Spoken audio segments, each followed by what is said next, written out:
Hello meet mister Mithun. நான் தான் மித்துன்ஸ் podcast சேனலுக்கு உங்களை வரவேற்கிறேன். இன்றைக்கும் வந்து இன்ஸ்டாகிராமில் ஒரு சிஸ்டர் சொன்ன ஸ்டோரியை தான் வந்து நான் உங்ககிட்ட ஷேர் பண்ண போகிறேன். ஒரு ஃப்ளோவில் போவோம். ஏன்னா நேற்று பாட்காஸ்ட்டில் நான் சொல்லியிருந்தேன், நான் வந்து ஃபஸ்ட்டு ஸ்டோரியை சொல்லிடுறேன், அதுக்கப்புறம் எனக்கு தோன்றதை சொல்கிறேன் அப்படின்னு நான் சொல்லியிருந்தேன். ஏன்னா நிறைய பேர் இந்த மாதிரி கமெண்ட்ஸ் பண்ணியிருந்தாங்க, நீங்கள் வந்து ஸ்டோரி பேசும்போதே குயில்கிட்ட பேசுகிறீங்க, காக்கா கிட்ட நீங்கள் வெளியே போய் ஏதோ எடுத்துகிட்டு வரீங்க, யாரா நீ அப்படிங்கிற மாதிரிலாம் மெசேஜ் வந்துருந்துச்சு. சரி, இனிமேல் கொஞ்சம் ப்ரொஃபஷ்னலாக பண்ணலாம் அப்படின்னு நான் சொல்லியிருந்தேன். அப்புறம் நேற்று அப்லோட் பண்ண வீடியோவுக்கு மறுபடியும் ஒரு கமெண்ட் பார்த்தேன். ப்ரோ, வழக்கம் போல் நீங்கள் பேசுகிற மாதிரியே பேசுங்க, அதுதான் நல்லா இருந்துச்சு. சும்மா நீங்கள் ஸ்டோரியை மட்டும் ஃபஸ்ட்டு சொல்லி முடிச்சோடனே உங்கள் வீடியோ ஃபுல்லாக பார்க்குற இன்ட்ரெஸ்ட்டே எங்களுக்கு போயிடுச்சு. அதுக்கப்புறம் உங்கள் ஒப்பீனியன் வேண்டா கேட்பான் வேணுங்கிற மாதிரி என்னை பார்த்து கேட்ட மாதிரி இருந்துச்சு அந்த கமெண்ட்டு. அதனால் ஏதோ ஒரு ஃப்ளோலேயே போவோம். ஏன்னா இந்த உலகத்தில் அதுதான் பேசிக்கான விஷயந்தான். நம்ம என்ன பண்ணாலும் நம்ம வந்து யாரையுமே முழுசாக சாட்டிஸ்ஃபை பண்ணவே முடியாது. இது இந்த உலகத்தோட இயற்கையான நியதி வியதிங்கிறேன் சுஷு இயற்கையான நியதி அதுதான். அதனால நம்ம பாட்டு ஒரு ஃப்ளோவில் போவோம். சரி, ஓகே, இந்த சிஸ்டர் என்ன ஸ்டோரி சொன்னாங்க அப்படிங்கிறத நான் உங்ககிட்ட சொல்கிறேன். இவங்க வந்து ஃபோர்த்து படிக்கும்போதே அப்போ இருந்த டைம்லேருந்தே ஒருத்தர் வந்து இவங்களை லவ் பண்ணியிருக்காங்க. இவங்க 10th வரும்போது அவங்க வந்து அப்ரோச் பண்ணியிருக்காங்க. ஆனால் இவங்க வந்து அந்த ஏஜுக்கான விஷயம்லாம் வேண்டாம், அதெல்லாம் என்ன இப்போது 10th தான் படிக்கிறேன், நான் படிக்க விட்ற டே குழந்தடா நான் அப்படிங்கிற மாதிரி ஃபீல் பண்ணியிருக்காங்க. ஸோ அப்புறம் காலேஜுக்கு அப்புறம் மறுபடியும் அவங்க பேசியிருக்காங்க, அப்ரோச்லாம் பண்ணியிருக்காங்க. இவங்க வந்து கொஞ்சம் ரொம்ப யோசிச்சுட்டே இருந்திருக்காங்க. சரி, கொஞ்சம் யோசிச்சதுக்கப்புறம் ஓகே, இவ்வளோ ஜென்யூனாக இருக்காங்க, சின்ன வயசுலேருந்து நம்மளுக்கு தெரியும், 2-3 டைம் வந்து நம்மளையே வந்து ப்ரப்போஸ் பண்ணுறாங்க, அப்ரோச்சும் பண்ணியிருக்காங்க. ஸோ ஒரு ஜென்யூனான லவ் தான் அப்படின்னு சொல்லிட்டு நானும் ஓகே அப்படின்னு சொல்கிற ஒரு சுச்சுவேஷன் தான் இருந்துச்சு. ஆல்மோஸ்ட் எல்லாமே ஓகே அப்படிங்கிற மாதிரி தான் இருந்துச்சு. அப்புறம் திடீர்னு ஆகஸ்ட்டில் நாங்கள் மீட் பண்ணோம். ஆனால் செப்டம்பரில் இவங்க திருப்பி வந்து நீ பாட்டு உன் வேலையை பாரு, நான் என் வேலையை பார்க்குறேன், நம்ம 2 பேத்துக்கும் செட் ஆகாது அப்படிங்கிற மாதிரி சொன்னார். எனக்கு ஒன்றுமே புரியல, ஏகப்பட்ட கன்ஃபியூஷன்ஸ் ஆஃப் இந்தியாவாக இருந்துச்சு. எதுக்குடா இவர் இப்படி சொல்கிறாரு அப்படிங்கிற மாதிரி கொஞ்சம் அந்த ஒரு சினாரியோலாம் தெரிய வரும்போது தான் எனக்கு தெரிஞ்சுது. இவர் வந்து பெங்களூரில் ஒர்க் பண்ணிகிட்ருக்காரு. அங்கே ஒரு பொண்ணு கூட ஃப்ரெண்டாக தான் இருந்திருக்காரு. அப்போ வந்து கொஞ்சம் ஃபிசிக்கல் இன்டிமசினால அந்த பொண்ணு ப்ரெக்னென்ட்டே ஆகிட்டாங்க அப்படிங்கிற மாதிரி இவர் சொன்னார். இவரோட ஃப்ரெண்ட்ஸும் என்கிட்ட பேசினாங்க. நான் வந்து உடஞ்சிட்டேன். ஆல்மோஸ்ட் எனக்கு இந்த சூசைடல் தாட்ஸ்லாம் வந்துச்சு. நான் அந்த மாதிரி சில ட்ரையும் பண்ணேன். அதுக்கப்புறம் என்னடா வாழ்க்கை அப்படிங்கிற மாதிரி ஒரு சுச்சுவேஷனில் சுற்றிக்கிட்டு இருந்தேன். திடீர்னு இவங்க திருப்பி வந்தாங்க. அங்கே என்ன நடந்துச்சு ஏது நடந்துச்சு அப்படின்னு எனக்கு தெரில. ஆனால் இவங்க திருப்பி வந்து மறுபடியும் நான் உன்னை லவ் பண்ணுறேன், நம்ம லவ் பண்ணி நம்ம செட்டில் ஆகலாமா பேசாமல் அப்படிங்கிற மாதிரி அப்ரோச் பண்ணாங்க. நான் அப்போ என்ன யோசித்தேன் அப்படின்னா, என்னைய லவ் பண்ணி இந்த ஒரு பெயின் நீ கொடுத்தே இல்லை, நான் இப்போ உன்னை லவ் பண்ணி இதே பெயின் உனக்கு திருப்பி கொடுக்குறேன், அப்போ தான் உனக்கு இதோட வலி என்னன்னு தெரியும் அப்படின்னு சொல்லிட்டு கீதா மாதிரி யோசிச்சிருக்காங்க அவங்க அப்போயே. சரி, திருப்பி லவ் பண்ணலாம் அப்படிங்கிற மாதிரி இவங்க லவ் பண்ண ஆரம்பிச்சாங்களாமா. ஆனால் அதுக்கப்புறம் தான் ப்ரோ என்னால் வந்து அந்த திருப்பி அந்த பெயின்லாம் கொடுக்க முடியல. ஐ ஸ்டார்டட் லவ்விங் மோர்.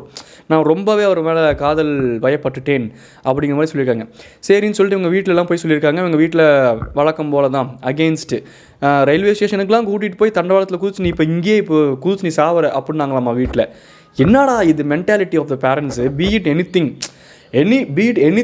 ஆனால் இந்த எக்ஸ்ட்ரீமுக்கு வரக்கூடாதுல்ல. அது நம்ம பெற்றவங்க அப்படிங்கிற ஒரு விஷயம் தானே. 2 விஷயம் இருக்குது. ஒன்று, நம்ம பெற்றவங்க அப்படிங்கிற கருணையும் இருக்கணும். அட் த சேம் டைம் நம்ம மூலியமாக உலகத்துக்கு வந்தவங்க, ஆனால் அவங்க நமக்கானவங்க இல்லை அப்படிங்கிற புரிதலும் இருக்கணும். நமக்கானவங்க தான், பட் நான் வந்து அவங்களோட லைஃப்பை வாழ முடியாதுல்ல. அது பேரண்ட்ஸுக்கு இன்றைக்கி நிறைய பேருக்கு அது புரிய மாட்டேங்குது. பட் நிறைய பேர் ப்ராக்டிக்கலாகவும் இருக்காங்க. And over the period of time நிறைய சேஞ்ச் ஓவர்ஸும் நடக்குது. பாசிட்டிவாகவும் நடக்குது, நிறைய நெகட்டிவாகவும் நடக்குது. நம்மளோட ஜென்ரேஷன், அதை தாண்டின ஜென்ரேஷன்ஸ்லாம் சரி, அதெல்லாம் ஒரு பக்கம் வச்சுக்கிட்டாலும், ஸோ இந்த மாதிரி என்னோடய வீட்டிலாம் நான் எதிர்த்து அவங்கள மேரேஜ் பண்ணிக்கிட்டேன். ஆனால் எனக்கு அங்கே போனதுக்கப்புறம் செம ஷாக். ஏன்னா அவரும் என்னை ரொம்ப நல்லா பார்த்துக்கிறாரு, அவங்க ஃபேமிலியிலையும் என்னை ரொம்ப நல்லா பார்த்துக்கிறாங்க. வெளியே எந்த ஃபேமிலி மெம்பர்ஸ்கிட்டையும் என்னை விட்டு கொடுக்காமல் பேசுகிறாரு, என்னை ரொம்ப ப்ரொடெக்ட் பண்ணுறாரு, கேரிங்காக இருக்கார், லவ்விங்காக இருக்கார். சரி, ஓகே, ஸ்டோரி நல்லா தானே போய்கிட்டு இருக்குது அப்படின்னு நான் நினச்சேன். அப்புறம் மறுபடியும் இந்த சிஸ்டரோட பெர்ஸ்பெக்டிவ்லேருந்து ஒன்று சொன்னாங்க. பட் என்னால் சம்டைம்ஸ் வந்து சில விஷயங்கள் அந்த பாஸ்ட்டை யோசித்து பார்த்து அக்செப்ட் பண்ணிக்க முடியல. எனக்கு கோவம் வருது, நான் அவரை ரொம்ப இல் ட்ரீட் பண்ணுறேன், எனக்கு சம்டைம்ஸ் என் லைஃபையே நான் தப்பான டெசிஷன் எடுத்துட்டனோ அப்படின்னு தோன்ற அளவுக்குலாம் எனக்கு சம்டைம்ஸ் இருக்குது. அவர் வந்து ஒரு வார்த்தை சொன்னார். இப்போ ரீசெண்டாக கூட நாங்கள் சண்டை போட்டோம். அப்போ ஒரு வார்த்தை சொன்னார், உன்னோட மன்னிப்புக்கு நான் தகுதி இல்லாதவன் தான்மா, என்னை மன்னிச்சிரு, இதுக்கு மேலே எனக்கு என்ன சொல்கிறதுனே தெரில, என்ன பண்ணுறதுனே தெரில அப்படின்லாம் அவர் சொன்னார். எனக்கு ஒன்றுமே புரியல ப்ரோ, நான் ஏன் ஹர்ட் ஆகிறேன், நான் அவரையும் ஹர்ட் பண்ணுறேன்னு எனக்கு தெரியுது, புரியுது, இந்த மாதிரி ஒன்று நடந்துருச்சுன்னு. ஆனால் அந்த விஷயத்தை என்னால் அக்செப்ட் பண்ணிக்க முடியல. அதனால நான் அப்பப்போ அவரை ரொம்ப ஹர்ட் பண்ணுறது, எனக்கு அதை நினச்சி ஒரு மாதிரி ஹர்ட் ஆகுது. இது வந்து ஒரு லூப்பில் போய் சிக்கிக்கிற மாதிரி, அந்த லூப் ஹோல்குள்ளே போய் ஒரு மாட்டிக்கிட்டு நம்மளே நம்மளோட லைஃபுக்கு சூனி வைப்போம்ல. லிட்டரலாக இது அதுதான். இப்படி ஒரு ஃபஸ்ட்டு இந்த அவரோட பாஸ்ட்டை அந்த ஒரு பர்டிகுலர் ஹியூமன் பீயிங் அப்படி மட்டும் நம்ம பார்ப்போம். அவருக்கு அவர் வாழ்க்கையில் நடந்தது, நடக்க போகிறது எல்லாத்தையும் இப்படி ஒதுக்கி வச்சுட்டு அந்த ஹியூமன் பீயிங்கை பார்த்தோம்னா, இந்த சிஸ்டர் சொல்கிறத வச்சு எனக்கு என்ன தோணுதுன்னா, நம்ம நல்லா யோசிச்சு பார்த்தோம்னா ரொம்ப ஜென்யூனாக இருந்திருக்காரு. இவங்க வந்து லாங் கேப்பில் லவ் வேண்டாம் வேண்டாம் வேண்டாம் வேண்டாம் வேண்டாம் வேண்டாம்னு ஒரு மாதிரி இழுத்தடிச்சுக்கிட்டே இருந்திருக்காங்க. அந்த ஒரு கன்ஃபியூஷனில் சம்திங் ஹேப்பன்ட். அவர் ஒர்க் பண்ணுற பிளேஸில் அங்கே இருக்கிற சுச்சுவேஷனில் அவருக்கு இப்படி நான் லவ் பண்ணிவிட்டு அட் த சேம் டைம் வந்து மொட்டை மாடியிலலாம் குடும்பத்தோடு விளையாண்டுக்கிட்டு இருக்காங்க. நம்மளை தான் பார்த்து கற்று அப்படின்னு ஒரு சவுண்டு வந்துச்சு. அப்படி கிண்டல் பண்ணுறதுக்கு நான் என்ன அனிமலா? இது ஜூக்குள்ளே ஏதோ நார்மல் யூடியூபர் தான். இந்தியாவில் மட்டும்தான் இப்படி பேசாமல் இந்த ஆஃப்ரிக்காவில் சியோல் அப்படின்னு சொல்லிட்டு ஒரு இது இருக்குது, அங்கே போய் செட்டில் ஆகலாம். அங்கே தான் எவனையும் கண்டுக்க மாட்டேங்கிறான் நாட்டுக்கு. அந்த மாதிரி போயிடணும் போல். யூடியூப் தான் நான் பண்ணுறேன், என்னடா அது ஒரு லைட்டை ஆன் பண்ணி ஒரு மைக்கு வச்சுருந்தா பார்க்குறக்கு அனிமல் மாதிரி இருப்பேன் நாட்டுருக்குது. அப்படின்னு போதும் அந்த ஆண்டி. என்னை தான் சொன்னாங்களான்னு தெரியல, பட் சொல்கிறேன் நான். இங்கே வாருங்க ஆண்டி, அவ்வளோதான், அம்பிட்டு தான் பார்த்துக்கோங்க. முருகனுக்கே 6 ஃபேஸ் இருக்குது, மனுஷனுக்குலாம் 100 ஃபேஸ் இருக்குது. அப்புறம் என் ஆக்ரோஷமான ஃபேஸை காட்ட வச்சுடாதீங்க, தாங்க மாட்டேங்க. சொல்கிறேன். என்ன சொல்லிக்கிட்டு இருந்தேன், ஏன்டா என்னை டைவர்ட் பண்ணுறீங்க? நானே ஒரு ஞாபகம் வருது கேஸு. அதுதாங்க. ஸோ அந்த பர்சன் அப்படி மட்டும் பார்க்கும்போது அந்த டைமில் அந்த டிலே ஆகிக்கிட்டு இருந்த டைமில் ஒரு கன்ஃபியூஷன்ஸ்னால அந்த சுச்சுவேஷன்ஸ்னால சம்திங் ஹேப்பன்ட். ஓகேவா?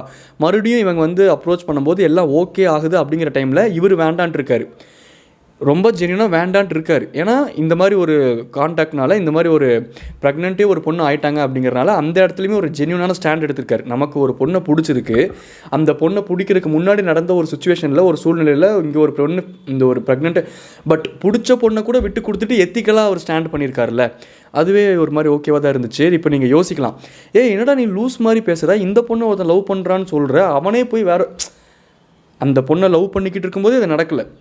அந்த சுச்சுவேஷனில் நடந்த ஒரு விஷயம். இந்த பொண்ணுமே வந்து ரொம்ப டிலே பண்ணிக்கிட்டு இருந்து அந்த டைமில் அவர் ஒர்க் பண்ண டைமில் அங்கே ஒரு க்ரஷ்ஷாக இருந்திருக்கலாம். அண்ட் அங்கே இருக்கக்கூடிய கல்ச்சருக்கு கொஞ்சம் இந்த லிவ்வின்னு இந்த மாதிரிலாம் ஏதாச்சும் இருந்திருக்கலாம். அப்போ அந்த டைமில் ஏதோ ஒரு நடந்திருக்கலாம். அதுக்கப்புறம் மறுபடியும் இந்த பொண்ணு இவங்க லைஃப்பில் வந்திருக்கான். என்னடா இப்போ நடக்குது நம்ம லைஃப்லங்கிற ஒரு கன்ஃபியூஷனில் அவர் இருந்திருக்கலாம். ஸோ இந்த மாதிரியான ஒரு சுச்சுவேஷன் இருக்கும்போது இந்த பர்சன் இப்படி தான் நம்ம ஜட்ஜ் பண்ண முடியாது, அந்த சுச்சுவேஷனை இப்படி தான் ஜட்ஜ் பண்ண முடியாது.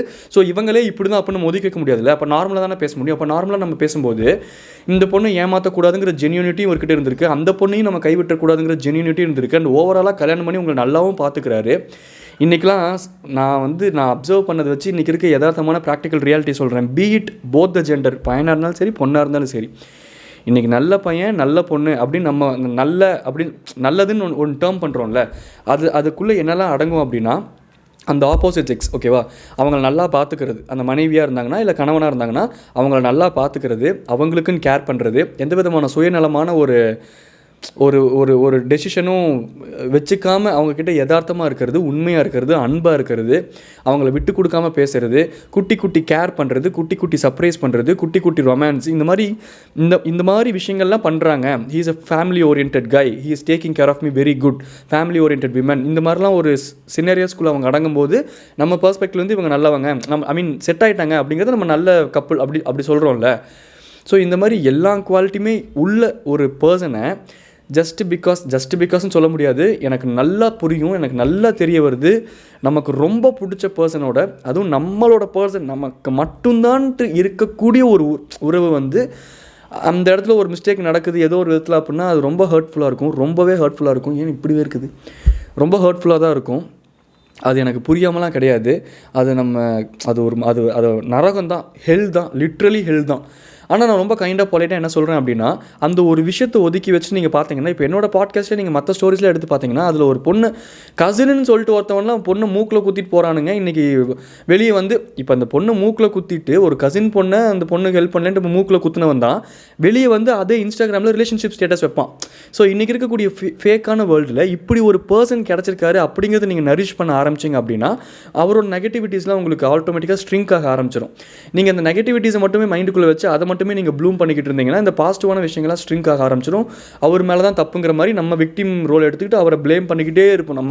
நம்ம ஃபேமிலியில் எதுவே செட் ஆக மாட்டேங்குது, பொழுதுனிக்கு சண்டை வருது, ஏதோ நடந்துகிட்டே இருக்குது, அதுக்கு காரணம் என் புருஷன் தான், அதுக்கு காரணம் என் பொண்டாட்டி தான், நான் கிடையவே கிடையாது அப்படிங்கிறது முட்டாள்தனம். நம்மளோட ஆக்ஷன்ஸில் அது அடங்கியிருக்கு அப்படிங்கிறது தான் யதார்த்தம். ஸோ அதான் சொல்கிறேன், இன்றைக்கி இப்படி இருக்க குவாலிட்டிஸ்லாம் இருக்கக்கூடிய ஒரு மென் உங்கள் லைஃப்பில் இருக்காரு, அதுவும் உங்கள் ஹஸ்பண்டாகவே இருக்காரு, அவங்க ஃபேமிலி உங்களை நல்லா பார்த்துக்கிறாங்க, அவரும் உங்களை நல்லா பார்த்துக்கிறாரு, விட்டு கொடுக்க மாட்டேங்கிறாரு. அந்த சுச்சுவேஷன் 2வது அவர் 4வது படிக்கும் போதுலேருந்து உங்களை ஃபாலோ பண்ணியிருக்காரு. உங்களை யார் இழு ஜவ்வாட்ட பெரிய அப்படியே எதுக்கு நீங்கள் அப்படி அவ்வளோ இது பண்ணி ஒரு மனுஷனை அவங்க கொஸ்டின் மார்க்லேயே அவர் வச்சுருந்தீங்கன்னா அந்த மனுஷனும் இப்போ டபுள் மைண்டாக இருக்க தான் தோணும், ஸ்லிப்பாக தான் ஏதோ நடந்திருக்கு. ஓகேனா எனக்கு புரியுது. பட் நான் என்ன சொல்ல வரேன்னா, தோ பீட் ஹெல் அது வந்து நரகமாகவே இருக்கட்டும். ஆனால் இந்த மாதிரி ஒரு மனுஷனுக்காக அந்த நரகத்தை கடந்து வரலாம். ஏன்னா அவரோட லைஃப் நல்லாயிருக்கும், நாளைக்கு உங்களோட லைஃப் நல்லாயிருக்கும். ஆப்வியஸாக உங்கள் 2 பேரோட ஃபேமிலி லைஃப் நல்லா இருந்துச்சுன்னா ஒரு குடும்பமே நல்லாயிருக்கும்ல. இந்த ஒரு விஷயம் மட்டும் எங்கள் மைண்டில் ஸ்டக் ஆயிடுச்சு, அதனால் நான் அவரை ஹர்ட் பண்ணுறேன், இது தெரிஞ்சே பண்ணுறேன்ட்டு நீங்கள் சொல்லும் போதே உங்களுக்குள்ளே அவருக்காக ஒரு சாஃப்ட் கார்னர் இருக்குது. அந்த சாஃப்ட் கார்னர் எதுலேருந்து பில்ட் ஆச்சு அப்படின்னா அவரோட கேரக்டர்ஸ், அவர் உங்களை விட்டு கொடுக்காத விதம், அவர் உங்கள் மேலே வச்சுருக்க உண்மையான அன்பை நம்ம பக்கத்தில் இருக்கும்போது அந்த அன்பை நல்லா சென்ஸ் பண்ண முடியும். நம்ம 5 சென்சஸ் இருக்குல்ல, மூக்கு, கண், வாய், நோக்கு, இது சொல்கிறேன். அந்த 5 சென்சஸ் என்னென்னு உங்களுக்கு தெரியும்ல. அந்த சென்சஸ்லாம் தாண்டி ஒரு இன்டைரக்ட் ஒரு மேக்னெட் மாதிரி ஒரு கனெக்ஷன் இருக்கும். அதை ஃபீல் மட்டும்தான் பண்ண முடியுமே தவிர்த்து இட் கேனாட் ப்ராக்டிக்கலி கோ. அந்த சென்சஸ் மூலமாக நீங்கள் அதை உணர முடியாது. நீங்கள் அந்த பக்கத்தில் இருக்க அந்த பர்சன் அது எப்படி அது சொல்ல தெரில, அது சொல்ல முடியாது. ஏன்னா அதை நம்ம உணரவே முடியாது, அது அப்படி ஒரு விஷயம். ஆனால் அந்த பர்சன் கூட இருக்கிற போது மட்டும் அது நமக்கு இருக்கிற அந்த 5 சென்சஸ் இல்லாமையே ஒரு விஷயத்தை நம்மளால் சென்ஸ் பண்ண முடியும். நமக்கு இருக்கிற ப்ராக்டிக்கலாக இருக்கக்கூடிய அந்த 5 சென்சஸ் இல்லாமல் மேஜிக்கலாக ஒரு விஷயத்தை நம்மளுக்கு சென்ஸ் பண்ண முடியும். அதுதான் அந்த கனெக்ஷன், அதுதான் அந்த லவ். அது கொஞ்சம் எட்டர்னலான ஒரு விஷயம், அது ஒரு அழகான விஷயம், அது ஒரு பூரிப்பான ஒரு விஷயம். அதான் நம்ம பட்டர்ஃப்ளைஸ்ன்னு தான் சொல்கிறோம். அந்த விஷயம் உங்களுக்கு இருக்கிறனால தான் உங்களோட அந்த சாஃப்ட் கார்னர் அங்கே தூண்டப்படுது அவர் மேலே. அப்போது இவ்வளோ ஒரு நல்ல பர்சனுக்கு இது ஒரு பாஸ்ட்னால ஒரு தண்டனை கொடுக்க வேண்டாமே அப்படிங்கிறது ஜஸ்ட்டு என்னோடய பெர்ஸ்பெக்டிவ் சொல்கிறேன். பட் எனக்கு தெரியும் உங்கள் பிளேஸில் உங்கள் ஷூஸில் இருந்து பார்த்தா மட்டும்தான் அது எவ்வளோ ஹர்ட்ஃபுல்லாக இருக்கும், எவ்வளோ எல்லாமே புரியும். ஆனால் இன்னொன்று சொல்லணுன்னா, ஒரு தப்பு பண்ணிட்டாங்க, ஒரு சுச்சுவேஷனால் ஒரு தப்பு பண்ண ஒரு பர்சனுக்கு ஜெயிலில் போடுறாங்க. அவன் தப்பை ரியலைஸ் பண்ணிட்டானா அவனை ரிலீஸ் பண்ணுறதானே உசிதம். அவன் தப்பை ரியலைஸ் பண்ணிட்டான், அழுதுட்டான், என் வாழ்க்கையில் இனிமேல் நான் இப்படி பண்ண மாட்டேன், இப்படி நான் பண்ணதும் தப்பு தான், பட் அந்த சுச்சுவேஷனில் நான் அப்படி பண்ணிட்டேன். பட் ஆஸ் அ ஹியூமனாக அவனுக்கு அந்த ஃப்ரீடம் கொடுக்க வேண்டியது எதைத்தான விரும்மாண்டி படத்தில் கமலஹாசன் சாரே சொல்லியிருப்பார். இப்போ ஜெயிலுங்கிற மேட்டரே நம்ம எடுத்துக்கிட்டோம் அப்படின்னா அது வந்து ஒரு ப்ராசஸாக மட்டும்தான் ஃபாலோ ஆகுதே தவிர்த்து அதுக்கு பின்னாடி இருக்கிற நோக்கம் நிறைவேறிச்சா அப்படின்னா கிடையாது. நீங்கள் இப்போ நம்ம சடங்கெல்லாம் பண்ணுறோம்ல, ஒரு கடவுள்னால் நம்ம கடவுள் நம்பிக்கை இருக்குன்னா ஒரு சடங்கு பண்ணுவோம். ஆனால் அதுக்கு பின்னாடி இருக்கக்கூடிய சயின்டிஃபிக் ரீசன் என்னென்னே தெரியாமல் பண்ணுவோம். அந்த மாதிரி தான் இந்த ஜெயிலுங்கிறது ஒரு ப்ராசஸே தவிர்த்து இவன் தப்பு பண்ணிட்டான் தூக்கி உள்ள ஓட் 100 நாள், இவன் தப்பு பண்ணிட்டான் தூக்கி உள்ள ஓட் 100 வருஷம், இவன் தப்பு பண்ணிட்டான் தூக்கி உள்ள ஓட் தொங்க வீடு கைத்தில். தப்பு பண்ணுறவனை கொஞ்சமாச்சும் அதை ரியலைஸ் பண்ண வைக்கிறது தானே சொல்யூஷன். அந்த ஜெயிலில் அந்த சொல்யூஷனே கிடைக்காத மாதிரி நீங்களே உங்கள் லைஃப்பை ஜெயிலாக்கிக்காதீங்க.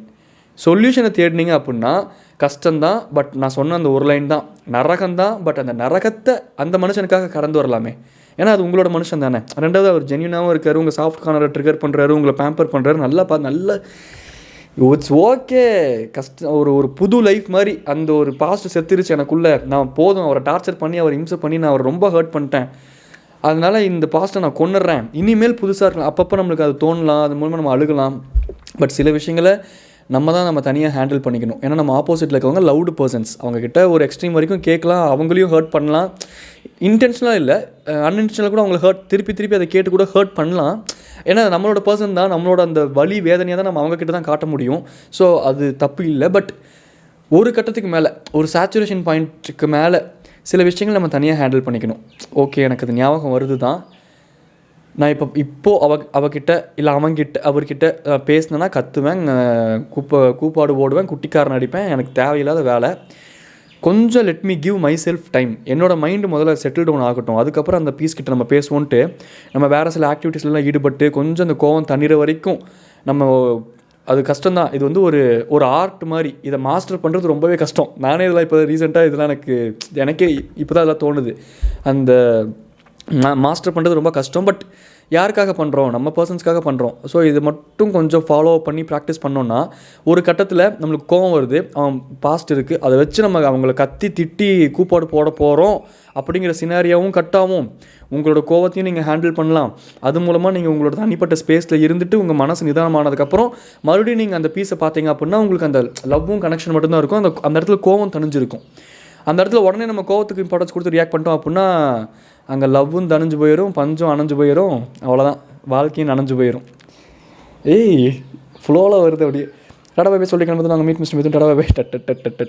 டாட்டா முதல்ல ஏசியை மாட்டோனுண்டப்பா சாமி.